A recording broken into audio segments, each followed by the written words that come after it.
If you're a professional brewer, you know how frustrating it can be when you go to place a yeast order and what you're looking for is out of stock. Well, Imperial Yeast is here to help by guaranteeing that commercial orders up to 20 liters of 10, yes, 10 of their most popular strains will ship free if they're not in stock when you place your order. Some of these strains include A38 Juice for those hazy IPAs, A07 Flagship, a classic in clean American styles, L13 Global, which is said to be one of the world's most popular lager strains, A44 Viking for your warm fermented beers, and so many more. So in addition to pitching right with the highest quality yeast on the market, they're promising that yeast will be ready when you need it or shipping is on them. Whether you're a pro or a home brewer, if you haven't tried Imperial Yeast in your brewery, it's time to up your game. You can check out everything Imperial Yeast has to offer and place your commercial orders at imperialyeast.com.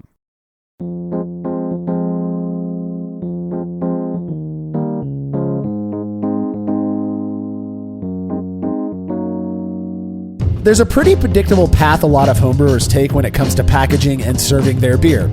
After picking up that first starter kit and brewing a few batches that require bottling the beer, then waiting a few weeks for it to carbonate, the thought of being able to quickly force carbonate and serve a beer on tap just days after packaging entices one to jump into the world of kegging.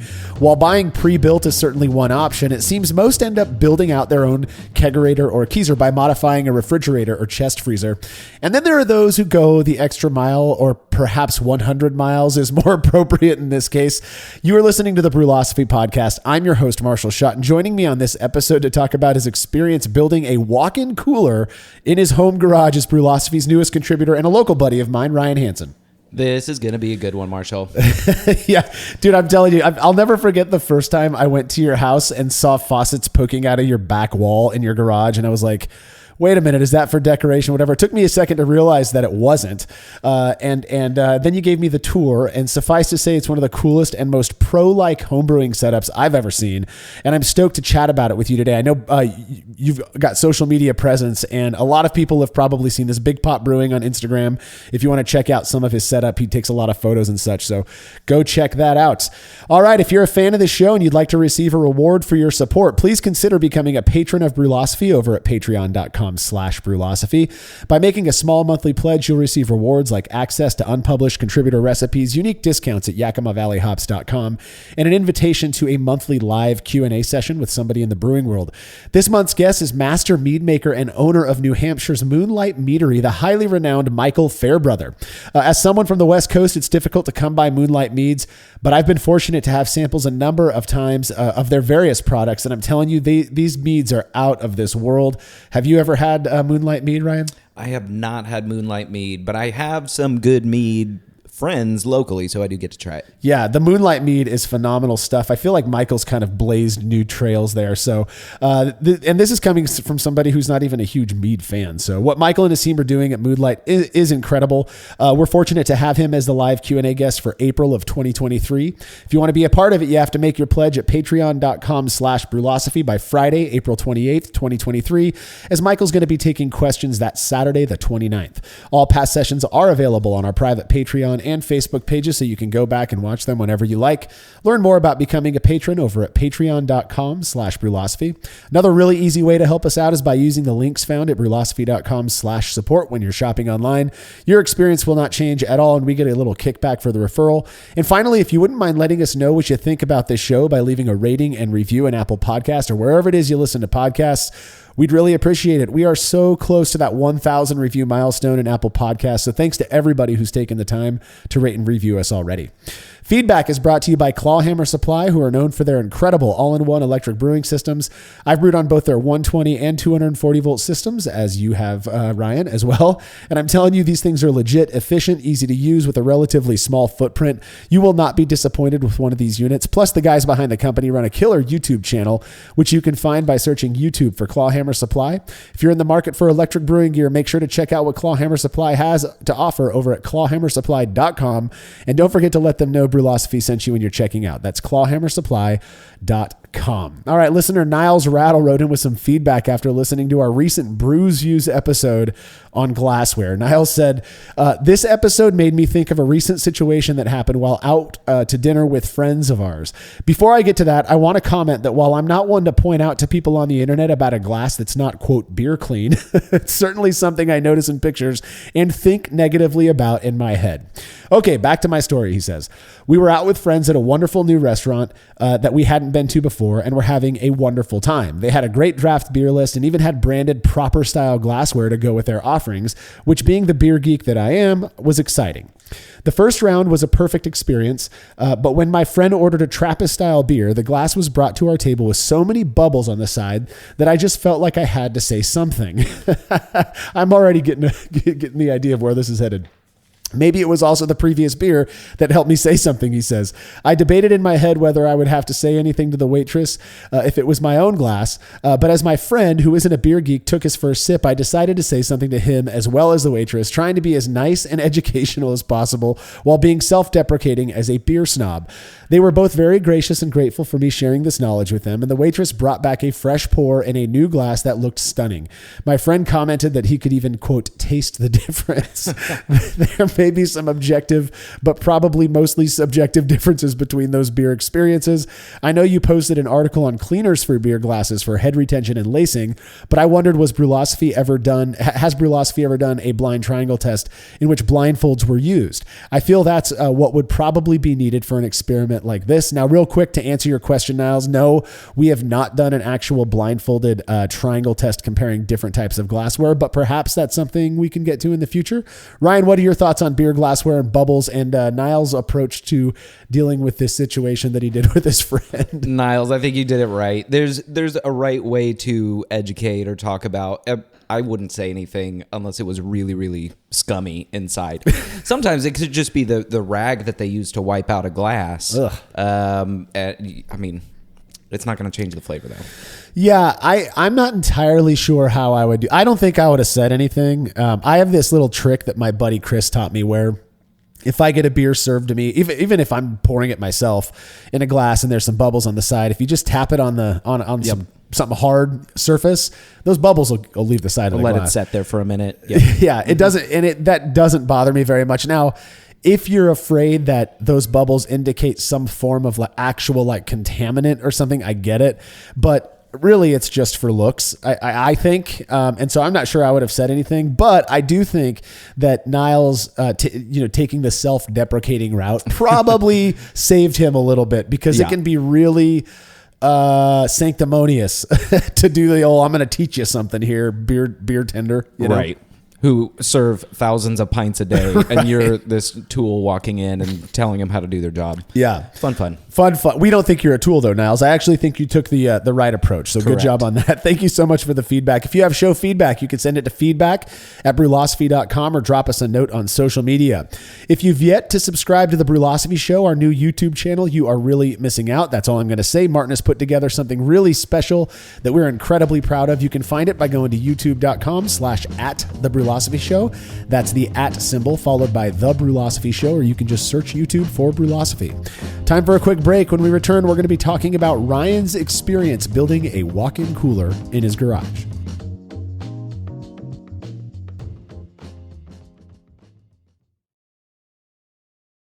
After a long brew day, the last thing I want to do is waste more time chilling wort. I've tried so many different options, and ultimately I settled on the super efficient immersion chillers made by Jaded Brewing. With the King Cobra and Hydra, I'm able to chill my entire batch of wort from boiling to just a few degrees above groundwater temperature in as little as 6 minutes.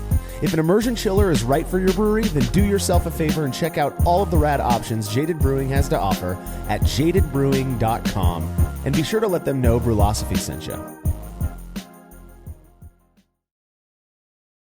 Family-owned Atlantic Brew Supply is the largest homebrew shop in the Southeast. No gimmicks, no multinational corporate overlords, and no BS. They offer exclusive malts, yeast, and more from local artisans, as well as award-winning recipe kits. They also sell professional brewing gear and cask equipment from sister companies ABS Commercial and Cask Supply. Most ingredients are available by the ounce, plus Atlantic Brew Supply has an on-site calculator to help you craft your best brew. Orders are processed same day, and 2-day shipping is guaranteed for East Coast customers. Get 15% off your first order using promo code BREWPOD. That's BRUPOD at AtlanticBrewSupply.com.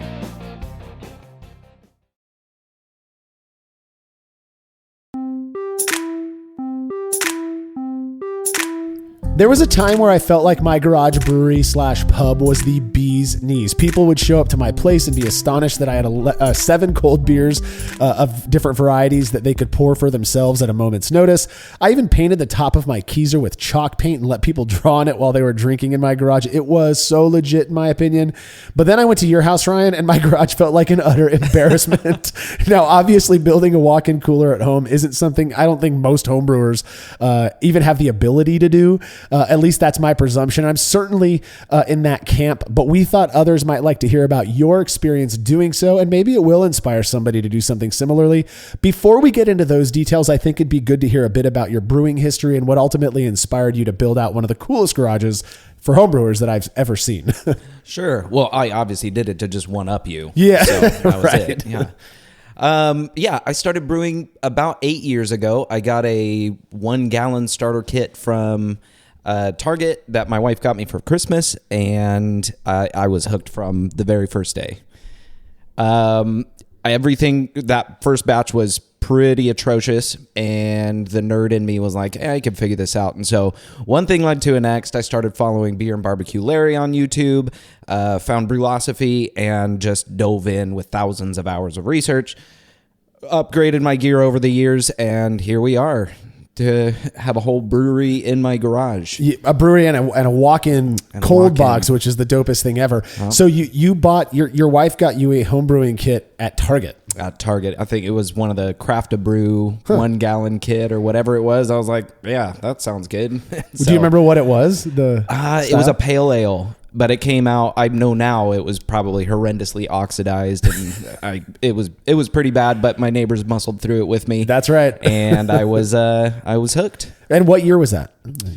Oh, I have 2015. Okay. Mm-hmm. So 8 years or so you've been brewing and doing that. I know you hit it hard too. I think yes. It's funny. One of my experiences with talking with people who homebrew is there are those who get into it and maybe they'll brew once a year or something whenever they get bored. Then there are those who try it out a few times and are like, screw this. And then there's people like us who just get obsessed. Go swan dive into information and studying and learning everything. So yes, exactly.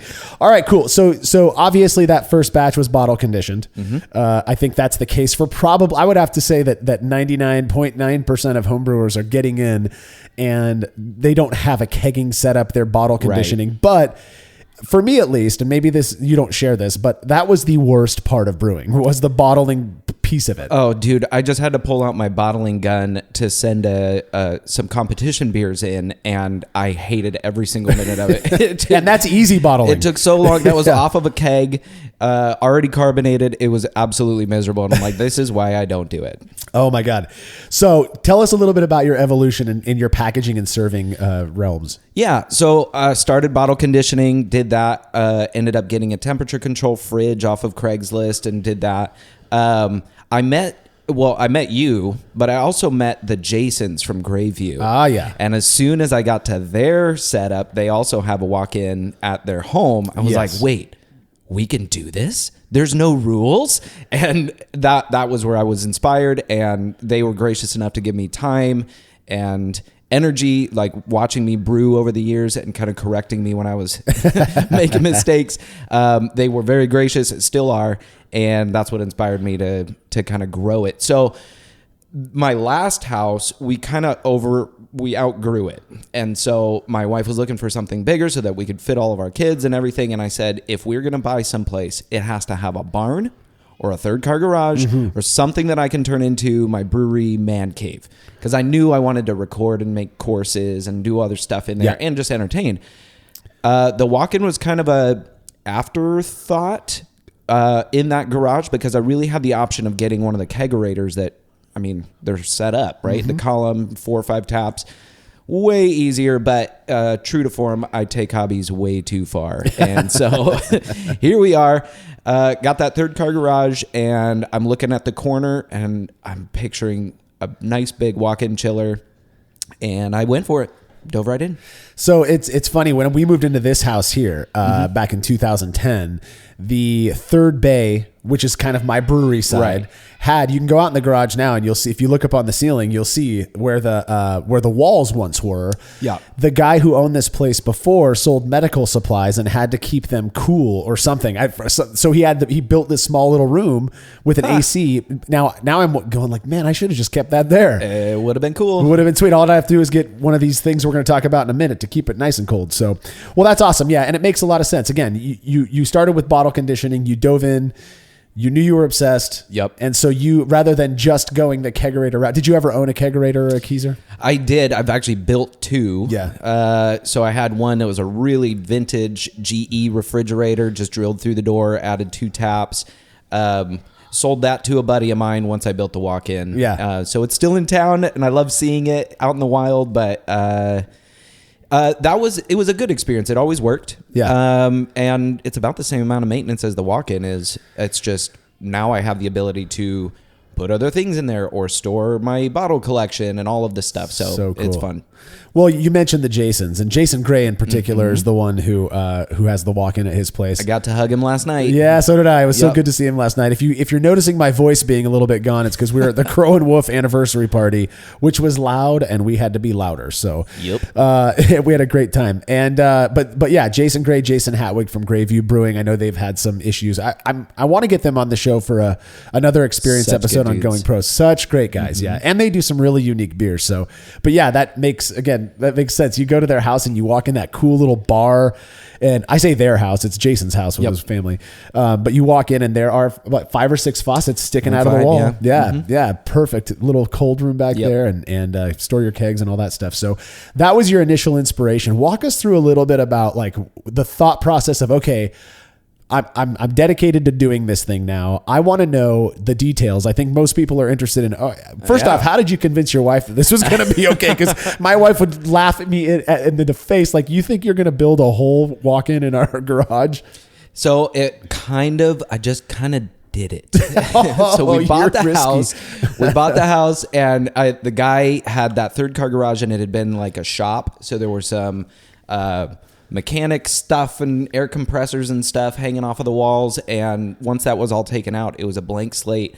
And I think I just started collecting stuff. I taped off the floor, figured out where I wanted it, and then started doing my research on the individual pieces. But I don't remember actually asking my wife. I just started buying stuff for it.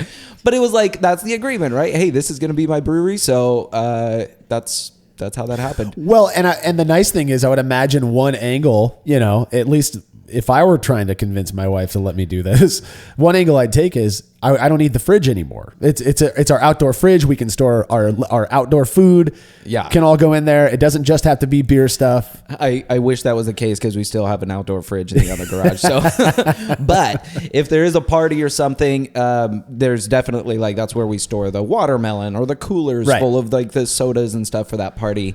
It definitely comes in handy for that too. I mean, I think that's the neatest thing, is that it is like the biggest refrigerator that you're going to have, and that just happens to hold kegs that with rad faucets hanging out of the wall. So when it comes to thinking about a build like this, though, there are some things that you need to consider. You have to have the space. For example, how did you determine, in your garage, living here in Fresno, we have very hot summers. One thought that I have is, first off, garages usually have windows. So did you have to close off any windows, or?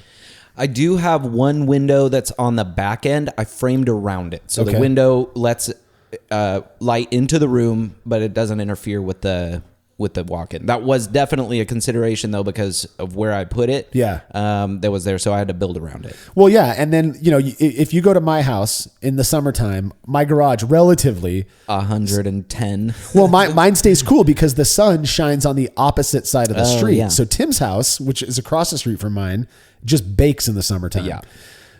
I would imagine that's something you considered as well, as the placement. Yes, I'm fortunate, and we have gigantic elm trees that are right outside, and they keep that side of the house pretty well shaded. Oh, perfect. All summer. So, it does get very hot out there. So there's that consideration. So, but we're going to get into how to calculate insulation levels and all of that. And so that's kind of the math that went into how to do that. I mean, this is a legitimate construction project. It is. Yeah. And so in terms of the layout and the design, did you, go with just what you thought would work, or was there more thought into it besides, keeping it away from the hot walls and all that kind of stuff? Yeah. So the main considerations were, what do I do about the floor? Because I had no idea. And so I just started searching. It turns out these walk-ins are usually made for florists, folks that hang meat, like after hunters.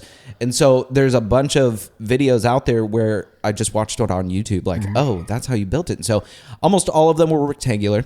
You wouldn't want to have a obvious corner where airflow is not going to have easy access. And so airflow is one. I just kind of went with that corner of the back corner of the garage because there was a power outlet and I could use the existing walls. So I only had to frame 2 walls. So yeah, that's how I decided it. That would be how I would think about it as well. Is let's use existing walls, and I think that's a big limitation for a lot of people. If you go into my garage, the where that little room, I guess, was built was where the door to our side yard was. Yeah. So I wouldn't think you would want that there. And so if you don't have the ability, I believe you have one of the more unique setups where, and this is pretty common in Fresno, where you have a 2-car garage and then a separate 3rd-car garage. Exactly. Right. Yep. And so I would imagine there's a little bit more freedom there. You have a little bit, because you can pick which wall you want to use. You're not getting in the way of your cars, nothing like that. It was a blank space. I really liked the layout. The second I saw that garage, I was like, oh, this is perfect because it lets out into the backyard. So I can open both the roll-up door and the back door. So when I'm brewing out there, it doesn't trap that steam. Yeah. I get a breeze going through it. And then there's the walk-in off to the side. So, yeah, I mean, people could see a picture of it on my Instagram. It's up there all the time. Yeah, yeah. And maybe put an updated one so people can see it when this drops. Yeah. It's really cool. And just from my perspective, you pull up into the driveway and you kind of turn right. And if the garage door is open, you walk in and it doesn't really even look like there's a walk-in. It just looks like there's faucets in a wall. Right. Right. But then you go around, there's a door that lets you in and you have shelving in there. You have a bunch of beers, which is rad. Yep. I put a water jug out there so I can store RO or just have drinking water. It's very handy. So we're gonna break down the build out in the next segment. I don't want to get into that yet. I'm actually fascinated to hear what you had to consider in terms of insulation and such. But from a more kind of far away view, let's go over some of the gear that is absolutely necessary that you need to do something of this caliber. And again, I was talking with Ryan prior to recording this episode, and I said it's so weird because you think of something like a walk-in, which is big, it's big, and so in my brain I'm thinking, oh, it's going to be this huge complex thing. It's actually not that much stuff. Nope, it's the same pieces that you would use in a basic kegerator. It's probably about the same price as I made my very first 7-tap Keezer that I made with all new equipment because I'd gone through multiple Craigslist freezers that just died on me. I think a lot of homebrewers have been there. So I dropped $600 on a chest freezer, and then I went and I got all the best all stainless gear. I mean, it cost me $2,200 to do that. And that's just a chest freezer that I got to lift my kegs in and out of. So my understanding, obviously, you're going to need construction materials. You're going to have lumber. You're going to have to understand how to build walls with all of that stuff.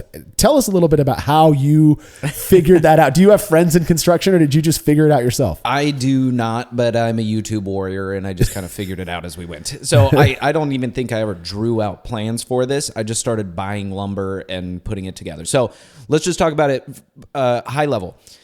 This is essentially 2 walls. So picture the corner of a garage. There's 2 walls that come out, and so I framed the leading edge and put the supports for the roof because I didn't want to go all the way up to the high ceiling. It's 14 feet. So I capped it, built studs exactly like you would in framing. Yeah. So I think they were over 16 inches, and this is 2x4s every 16 inches.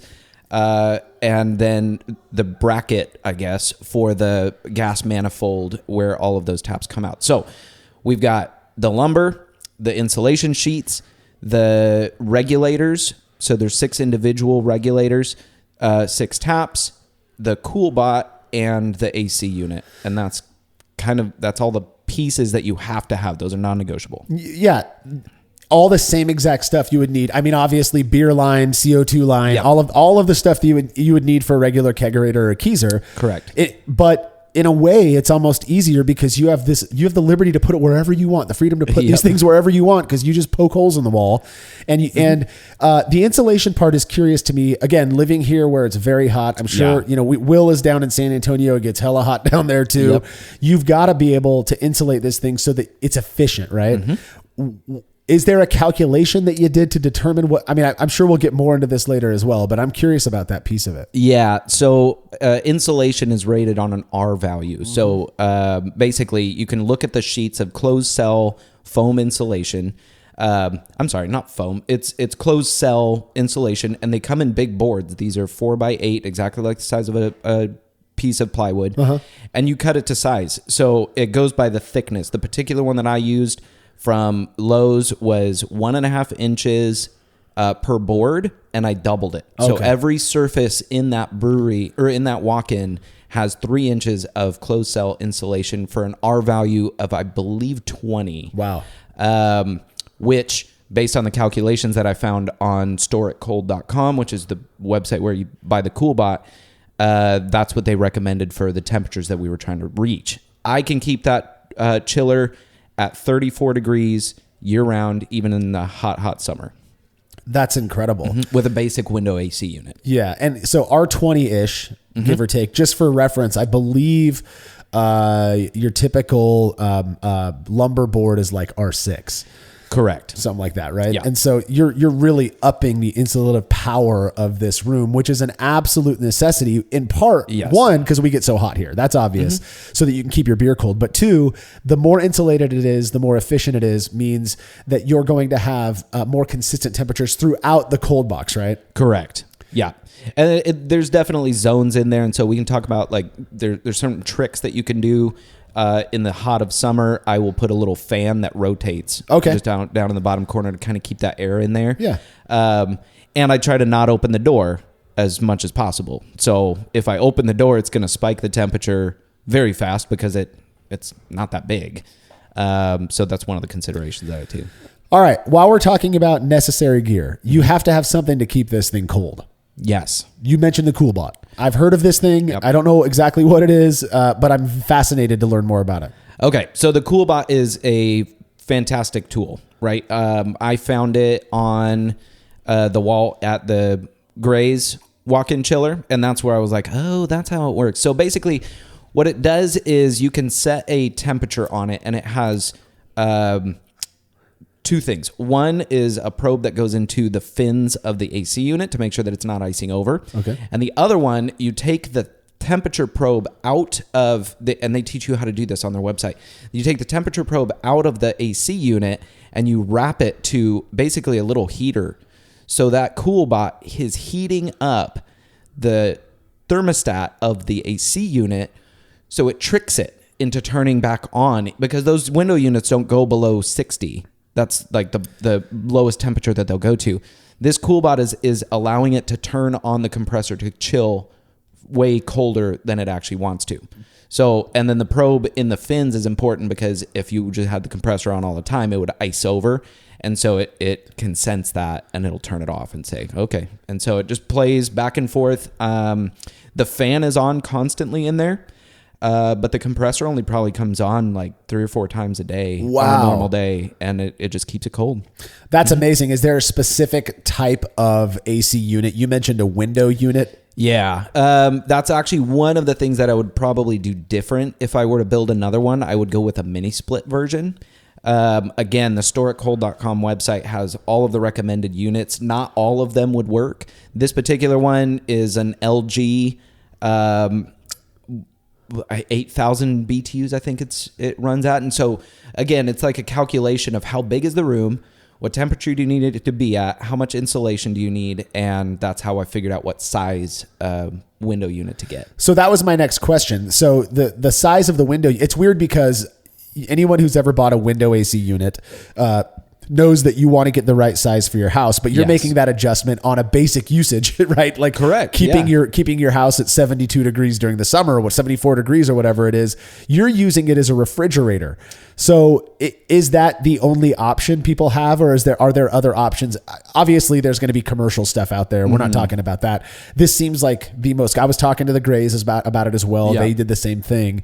So Pretty straightforward. It's a window AC unit. You get it at Lowe's. The recommended ones on their website are just what I followed because I didn't want to mess with it. Yeah. The AC unit itself just has to be able to, you have to be able to find the temperature probe, and not all of them are straightforward. And so I just followed the instructions that they gave, and it worked. And it worked. Yeah. So tell us more about this CoolBot. Okay, the new ones are actually really cool. They have ones that have Wi-Fi, and so it'll tell you on your phone if something's up, like, the temperature's gone up. Go figure out what's happening. They are about $450 now. When I got it, I believe it was $400 3 years ago. It's the brains of the operation. Yeah. That's where I set what temperature I want the walk-in to be at, and it just takes over, and I've never had a problem with it.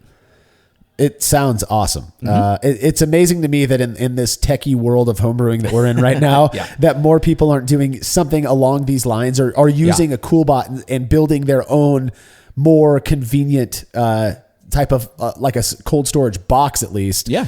That you don't have to lift kegs up over a lip, Oh my goodness, yes. because it's such a pain in the butt. But so we've got the lumber, you've got the insulation, you've got all of the tools and everything that you need to build that stuff. You got your faucets, your shanks, your lines, everything is set. Your CoolBot, your AC unit.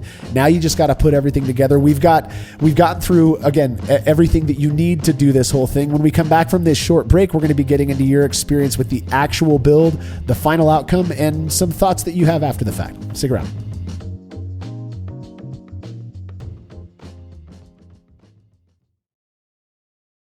As every brewer knows, the best beer requires the best hops, which Yakima Valley Hops provides fresh from the source to brewers around the world, carrying everything from classics like Cascade to modern favorites like Galaxy and Mosaic, as well as other ingredients and gear. Yakima Valley Hops has it all. And don't forget to check out their new podcast, The Late Edition, where the YVH crew goes into depth on our favorite plant with industry experts. Head over to YakimaValleyHops.com now to see all they have to offer, and subscribe to The Late Edition wherever it is you listen to podcasts. There's no denying that stainless steel is the best material for brewing equipment, and Delta Brewing Systems offers some of the lowest prices on high-quality stainless gear, like the Firm Tank, which in addition to holding 8 gallons or 30 liters of wort, comes with a domed lid to even further reduce the chances of a messy blow-off. Plus, it can hold up to 4 psi of pressure for closed transfers. Delta Brewing Systems also has their own line of brew kettles, as well as one of the lowest-priced all-in-one electric brewing systems out there, and their prices are shockingly low. If you're in the market for legit stainless gear that won't break the bank, do yourself a favor and head over to deltabrewingsystems.com today. Chilling wort can be a chore, especially after a long brew day, but not with the exGEERitor Counterflow Chiller, which can chill a 5-gallon or 19-liter batch of wort in 5 minutes or less, leading to a strong cold break and clear wort in the fermenter. Brülosophy's Matt Del Fiacco uses the exGEERitor Max and absolutely loves it. In addition to improved chilling efficiency, every exGEERitor comes with a 5-year warranty that covers the entire chiller for manufacturer defects. If you're looking to up your chilling game and a CFC is right for you, head over to exGEERitor.com today.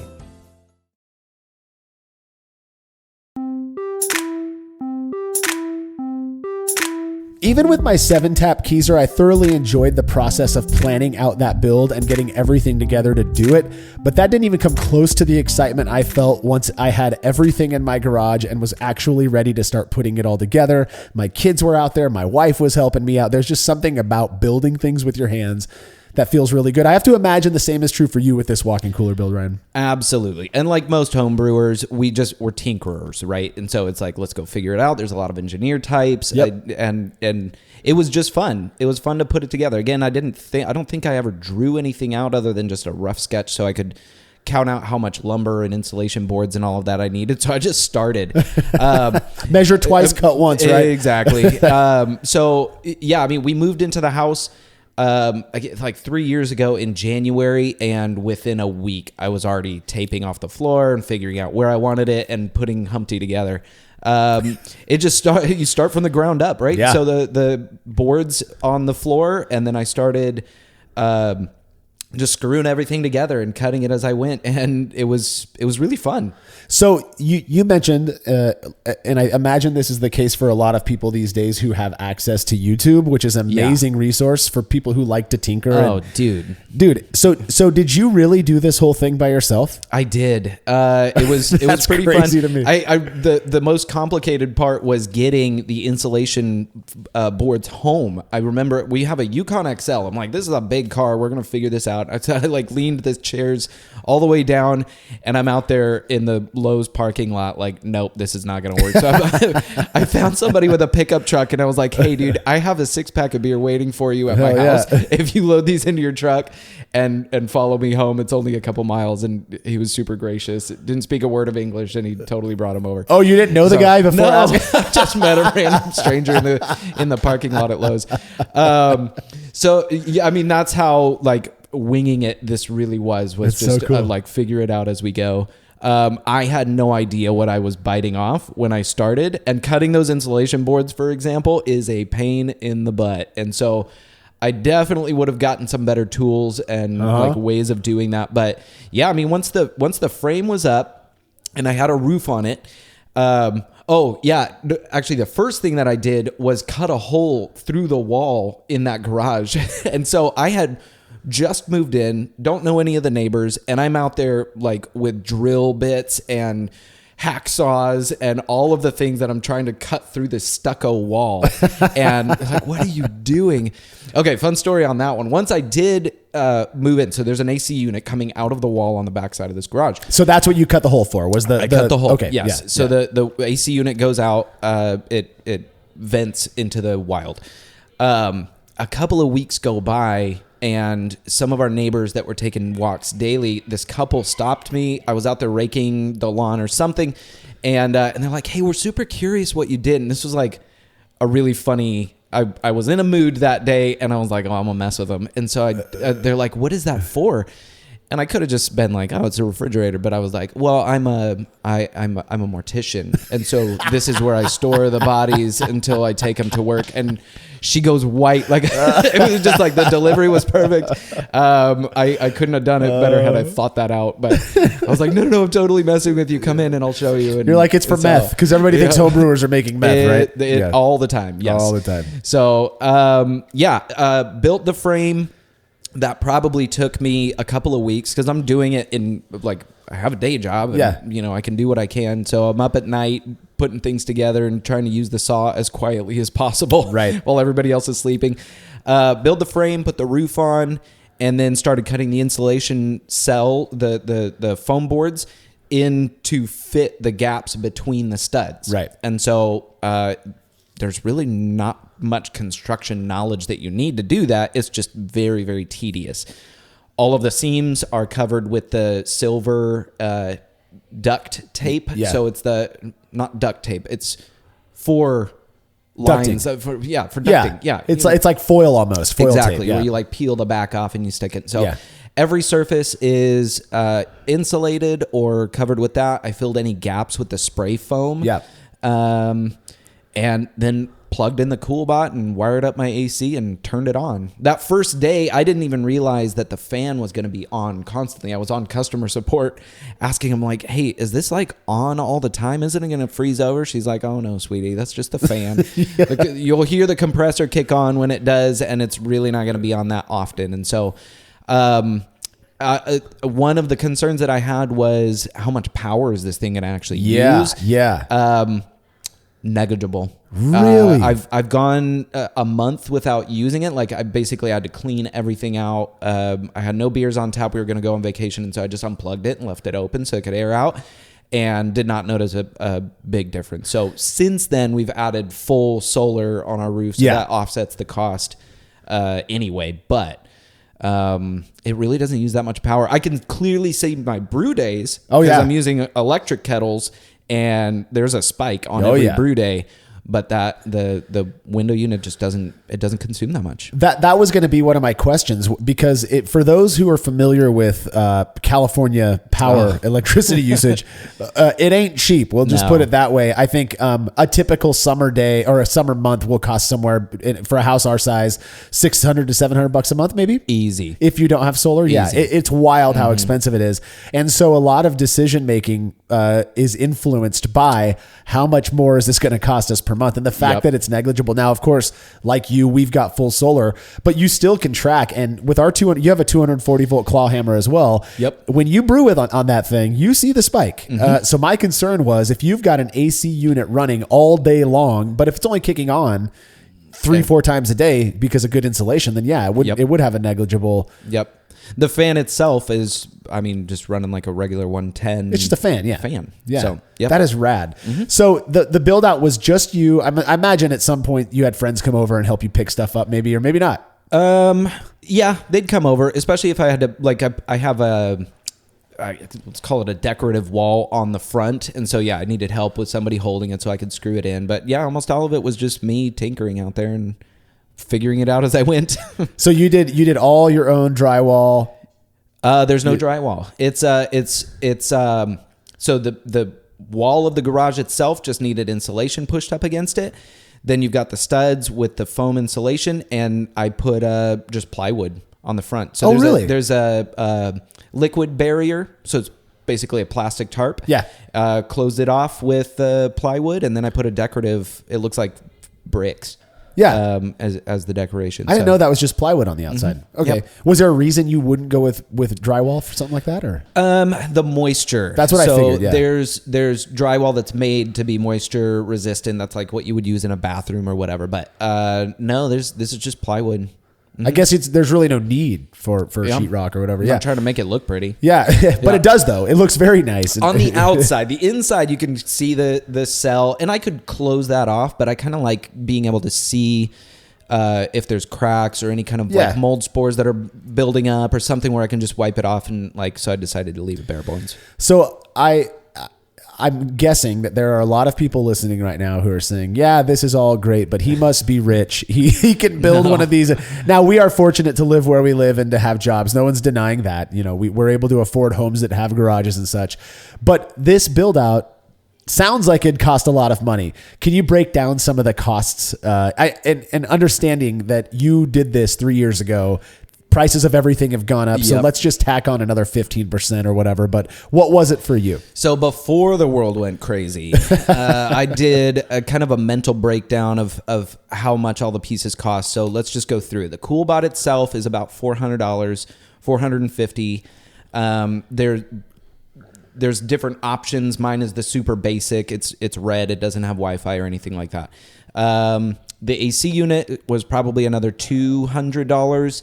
The labor, or not the labor, I keep saying that. The lumber, honestly, I cannot remember, but I'm pretty sure that with all said and done, and the lines and the taps and all of that, that was the most expensive part. So of course. Was like $700 for inner tap, taps, the single regulators for each line, so I can control the pressure for each. A secondary regulator. So you went secondary. Of course you're going to do that if you're doing a build like this. And just for those who may not understand, you've got your regular gas manifold, which you could buy with various outputs, that is run by your primary regulator, and it runs into there. And then every beer that you serve is the exact same pressure all the time. Or you spend what is like 5 times more money for some weird reason to get a secondary regulator. I swear by those things. I will never do a manifold again, because you can burst carb while serving a low, 100%. Exactly. A low carb English beer next to a Saison that's highly carbonated. It's beautiful. One thing we didn't talk about, how many taps do you have on your wall? I have 6. So you've got 6. Okay. So yeah, that adds up, right? All of the stainless shanks, all of your tubing, all of that stuff. It does. And I recently upgraded to the guys from kegconnection.com. They helped me out. They sent me all the push fitting. Oh yeah. So if I were to redo it was all Duotite EVA barriers. So now if I need to replace beer line or CO2 line for whatever reason, it's super easy. You just get the line and push them into the fittings. That's awesome. It was a game changer. I did that when I built my kegerator, my newest, it's a 3-tap kegerator, but 100% EVA barrier, duo tie. I would never. It's so cheap. Yep. It's surprisingly affordable. Yep. Yeah. Yeah. I think upgrading all of the liquid lines to that was under $100. Oh yeah, for all 6 lines. Yeah, you buy it in bulk and then you cut it to your what length? People are going to ask, what length do you go for your serving line?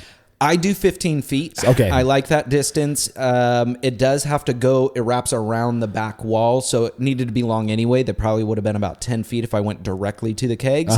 But I like having that extra line length. It helps with foam reduction. Yeah. I can crank the PSI up just a little bit if it's not coming out fast enough. But it's 15 feet is just kind of that number that's in my head for like, this is what lines should be like. It's 10 or 15. Did you go with a 4 or 5 millimeter? Do you remember? They're 4 millimeter. So that's, you and I have the same, basically the same setup. Yeah. Truth be told, 15 foot, I'm at 14 foot. So you got me by a foot there.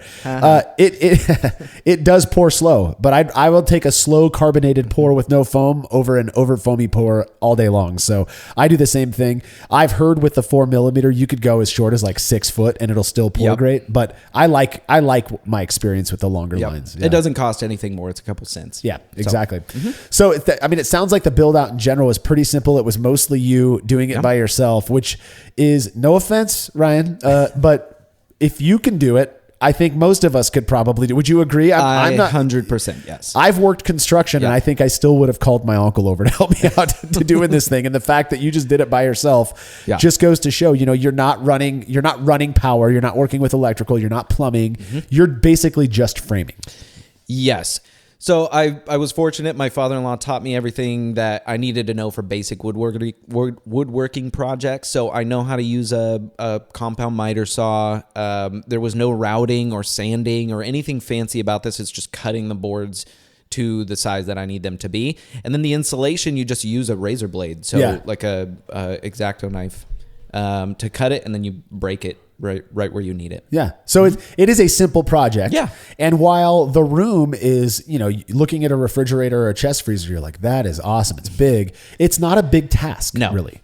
No. How long in total did it take you from start to finish? I messed around with it pretty consistently for probably a month before I was able to just plug everything in and get it started.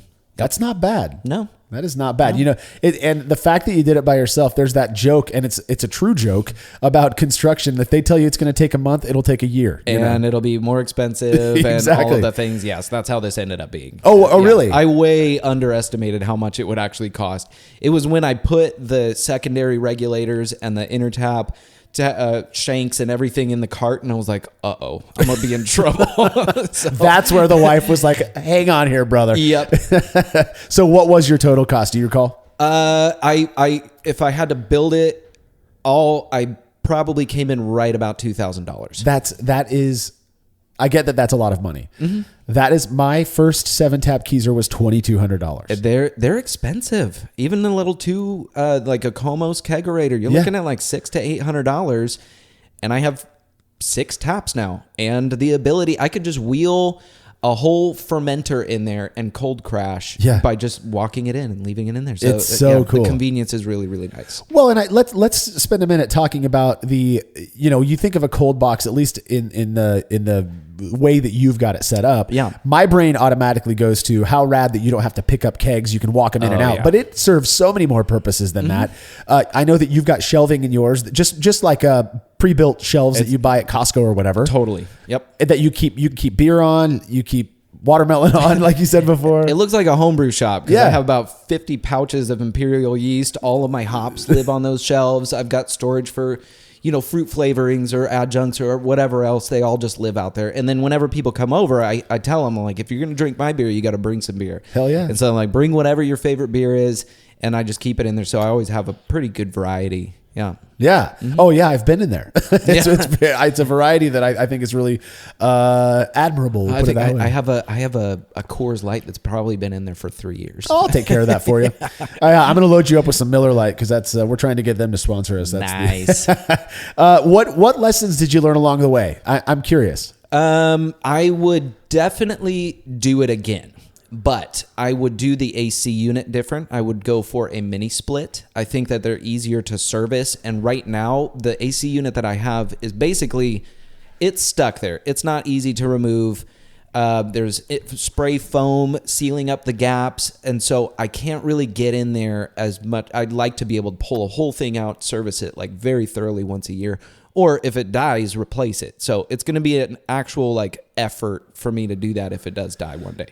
I hope that doesn't happen, but here we are. What's a mini split? I don't know what that is. A mini split is where you have the compressor or the compressor on a unit outside that sits on the ground like a rectangle, and the inside portion is just the fan. So all of this stuff is outside, and I think that would be a lot easier to maintain.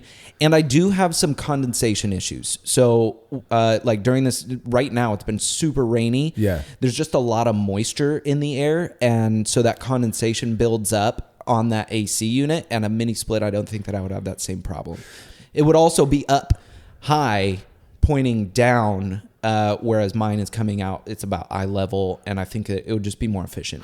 Yeah, because that's one of the things that I had some relatives who live up in Seattle area, but they were, Seattle's been getting hotter. That's just the reality of it. And so a lot of people are having ACs installed. But before they go that route, usually they'll go buy a window unit or something like that. Yeah. And one of the things that I was talking with a relative about is how because cold air drops, you want that air, the cold air coming in, to be higher up. Right. So that you're not trying to force the cold air up. Yep. Where all that heat's going to live. So I don't have any significant layers of air. It's not a problem, but I do think that mini split would be more efficient. Yeah. And that would concern me as well, being unable to take out the AC unit that is there for servicing, or even if it dies, but those units are what, $200-$300, something like that. Right. It'd be easy. And if I did it, there's the ones that come with like a sleeve that goes around it. And so it slides into place. The one that I picked didn't have that, so it's in there permanently. Yeah. So how are you going to get it out? You gonna put like a bomb in there? I just have to figure it out. No, well, if I started chipping away, like I'd have to dig out all of that foam insulation. That's not too bad. Yeah. It would be an afternoon project to get it out, and then I'd have the hole still there, and I would just engineer it a different way so that I could slide it out to maintain it. Yep. Right. Yeah, that's cool. Yep. Did you encounter any big issues if it only took you a month of doing after you got home from your real job, it would seem to me that you didn't run into any big issues, but no big issues other than weird glances from the neighbors as I'm building this like monstrosity in my garage, and they have no idea what I'm doing. And then I like pull out the stainless steel tables and I'm like, what is this guy up to? But they very quickly learned, oh, that's beer. Oh, we like this new neighbor. Yeah. So it was a icebreaker for sure. That's what I was going to say. I've been to your house a few times, and every time you got neighbors over there hanging out. Yeah. We just opened the garage. If the garage door is open and the kids are out playing, I can like look out onto the cul-de-sac and basically like keep track of them while I'm brewing or whatever. People just come over. It's always fun. So awesome. I mean, that's the coolest thing about beer in general. Love it. In my opinion. And the fact that you can walk into your garage and somebody can just go grab a glass and serve themselves. How rad is that? Yep. I mean, so no big hangups. No. Not that I can think of. I think some kind of drainage would be nice. I have a glass rinser right there and a tray, and they just drain into like a 5-gallon jug that I just have to empty every once in a while. But that gets kind of gross, and so to have a dedicated line that goes out into the yard would have been nice. But again, now we're talking about like trenching and doing a bunch of stuff that I really didn't want to do, because right now I had no considerations I didn't have to get permits or anything like that. Like basically it's plywood and insulation up against a wall, and the AC unit's plugged into a regular plug. Yeah. So if I have to move or do anything like that, like there's no considerations like that. So no, it's pretty straightforward. I would, there are a lot of projects that, especially in the homebrewing world, I built, before I went electric, I had natural gas plumbed into my garage. Like, I don't know if that's going to be something that somebody, if I wanted to sell my house, would be into. I'd almost bet that a good majority of people who came, if you're trying to sell your house, you're like, it's a cold box for beer. They're like, keep it. You can remove it if you want to. Yeah. Or you can serve beer to your neighbors on it. Yeah. That is so awesome. Obviously, when you do stuff like this, hindsight's 20/20, as they say. Looking back, are there things you talked about? A few things that maybe you do differently with your AC unit and stuff like that. But based on what you learned throughout the process and your experience now that you've been using it for 3+ years, right? Obviously, there's going to be things that are imperfect about it. What are some of those things? Mine it's 5 feet deep and 9 feet long, if that makes sense. So the door is on the short side. I would make it smaller. It does not need to be as big as it is. It's nice that I can store other stuff in there, but it takes up garage space that I now wish I had back. So I'd probably make it like 3x6. Okay. So it's still plenty of room for the door to swing fully open for a human to walk in, and then I would just organize the kegs right under the regulators. So yeah, and maybe make it a little bit smaller so that I could seat more people in that garage when I'm hosting. Yeah, and I think it's a good thing to point out that that garage is it's a hosting center. I mean, really, you've got like a coffee table in there and a couch, and it's really well set up. I see what you mean though. I remember Doesn't seeing need to be that big. Yeah, well, but it's also really neat to have that much space, but it's not all used. So to be able to get some of that back for people to actually hang out in, as opposed to, so you're saying like 5x6 or 3x6, you said, or 3x6 would probably be perfect. Yeah. Yep. Same AC unit and everything. And it's 7 feet tall. So that's how you calculate the inside diameter to figure out which AC unit you want. And so, yeah, that's probably the only thing that I would do different. Everything else, I like it. I mean, it's pretty cool awesome. Yeah, it's a baller thing when somebody first walks in and they're like, "What is that?" Yeah. It's like, well, let me show you.